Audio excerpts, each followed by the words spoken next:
Welcome to NewsBeacon, your trusted source for breaking headlines, global insights, and sharp analysis from around the world. If you're new here, don't forget to hit that subscribe button and turn on notifications so you never miss an update. Hey everyone, Chris here for NewsBeacon. Today we're diving into how tariffs from the Trump era are quietly shaking up the American economy. What started as a policy in Washington is now hitting us at home, especially in the stores we rely on, like Walmart. Walmart's response to these tariffs is sending shockwaves through communities, affecting jobs and local economies. We're seeing a strategic pullback, less hiring, reduced hours, and even store closures in some areas. The impact is massive but often goes unnoticed until it hits close to home. We'll break down the top 10 states feeling this the most, and how a policy meant to protect American interests is backfiring for many. Let's get into what this really means for all of us. California's economy is a powerhouse, tied to global trade through ports like Los Angeles and Long Beach. When tariffs hit, import costs soared, threatening Walmart's low-price model. With costs up, Walmart faced a tough choice: absorb losses or pass them to shoppers. Instead, they quietly cut hours, froze hiring, and shelved expansion. Small towns felt it first. Stores closed, jobs vanished. The California dream dims as Walmart's pullback hollows out communities. The domino effect is real, reshaping the state's economic landscape. For many, the California dream is now on hold. Texas, with its sprawling cities and massive logistics network, is a key Walmart hub. Billions have been invested in distribution centers that keep goods flowing across the South. But tariffs threw this system into chaos. Costs soared, and supply chains became unpredictable. Walmart responded by consolidating operations and cutting shifts at major centers. Workers in Dallas, Houston, and beyond saw hours slashed and overtime disappear. Truckers, warehouse suppliers, and local businesses all felt the pinch as volume dropped. In towns built around these centers, even small cutbacks ripple through the whole community. The Texas economy, known for resilience, is now exposed to global trade shocks. Walmart's slow retreat isn't dramatic, but it's grinding. Less investment, fewer jobs, and growing uncertainty. The tariffs reveal just how vulnerable even the strongest supply chains can be. For thousands of Texans, the future feels less certain than ever. The Lone Star State's prosperity is now tied to decisions made far beyond its borders. In Florida, Walmart is a lifeline for millions, especially retirees and working families. Tariffs pushed up prices on everyday goods, turning a few cents here and there into a real burden. For those on fixed incomes, even small increases force tough choices between groceries, medicine, and bills. Walmart tried to adapt by raising prices and changing inventory, sometimes offering fewer or lower quality options. Shoppers noticed less choice, higher costs, and a decline in value. As families spent more at Walmart, they cut back elsewhere, hurting local restaurants, shops, and service businesses. The cycle of rising prices and shrinking options rippled through Florida's economy. The tariffs, meant as a negotiating tool, became a direct tax on those least able to pay. Walmart's pullback here is felt most by everyday consumers. The crisis is personal. Affordability and choice are shrinking. Economic policy has turned the aisles of Florida's superstores into the front lines of a trade war. For many Floridians, the impact is immediate and severe. The Sunshine State's shoppers are paying the price. New York's tariff story splits between bustling city and struggling upstate towns. In the city, Walmart's price hikes hit low-income and immigrant families hard. Every dollar counts when costs rise. Upstate, Walmart is often the main employer and retailer. Here, the pullback means fewer jobs, canceled renovations, and sometimes store closures. When a Walmart closes in a small town, it creates food deserts and wipes out stable jobs. Local businesses lose foot traffic, and tax revenue vanishes overnight. The economic blow accelerates decline in areas already fighting to survive. In New York, tariffs create a crisis of affordability in the city and a crisis of existence upstate. Walmart's moves are calculated, but the fallout is deeply personal. The divide between urban and rural New York grows wider. For many, the promise of protection from tariffs has turned into a struggle to get by. The Empire State's economic fractures are on full display. Illinois, anchored by Chicago and surrounded by farmland, is a logistics powerhouse. Walmart's network here is vital, employing tens of thousands. Tariffs on Chinese goods and steel hit hard, raising costs and disrupting supply chains.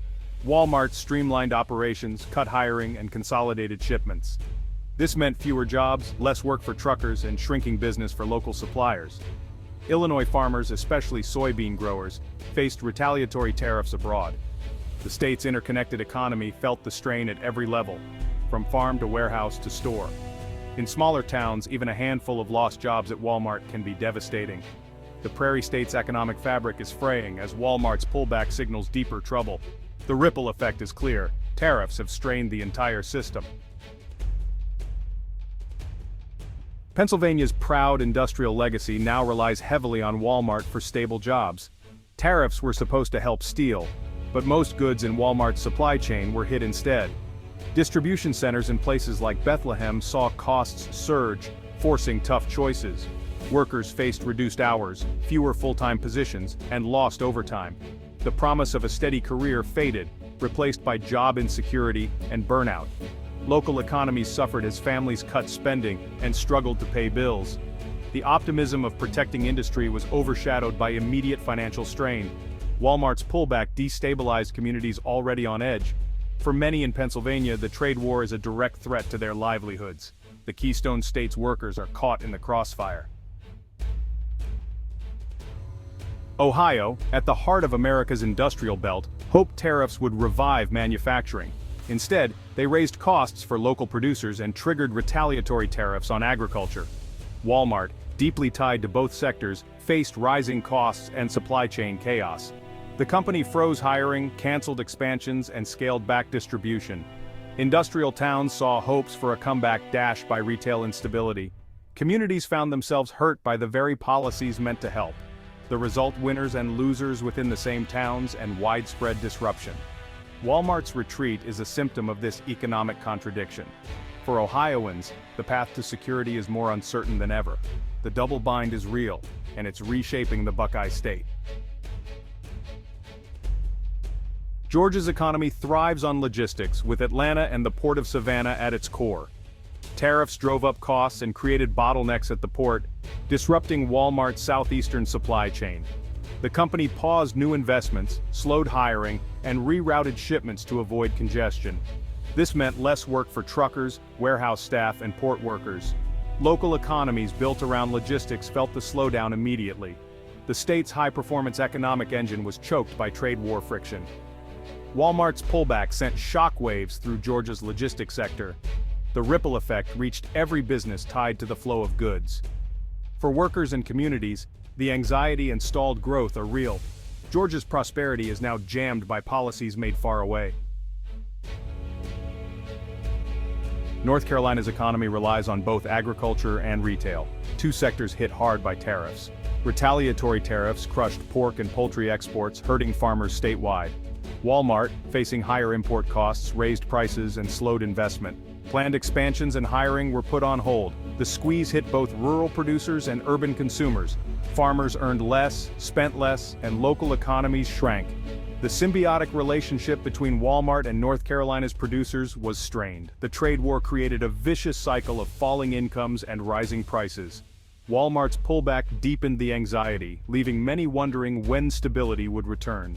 The Tar Heel State's economic engine is sputtering. Michigan's economy is built on autos, and Walmart is its largest retailer. Tariffs on steel and auto parts raised costs for car makers, rippling through the state. As auto jobs grew uncertain, Walmart faced its own rising costs and cut back investment. Store closures and hiring freezes followed, especially in areas hit hardest by manufacturing woes. Consumers felt the double whammy: job anxiety and higher prices at the checkout. Walmart's retreat signaled deeper trouble for Michigan's economy. The effort to protect industry ended up hurting both manufacturing and retail. For Michiganders, it's another reminder of how vulnerable they are to distant decisions. The collision of auto and retail is reshaping the state's future. Across America, tariffs have triggered a cascade of unintended consequences. Walmart's pullback isn't malicious, it's a response to a volatile, expensive environment. The result is a quiet crisis, unfolding in towns and cities everywhere. Supply chains are fragile and economic policy has real personal impacts. The road ahead is uncertain and these pressures haven't disappeared. Understanding these dynamics is crucial for our communities. We need honest conversations about who benefits and who pays when trade wars begin. Let us know your thoughts in the comments below.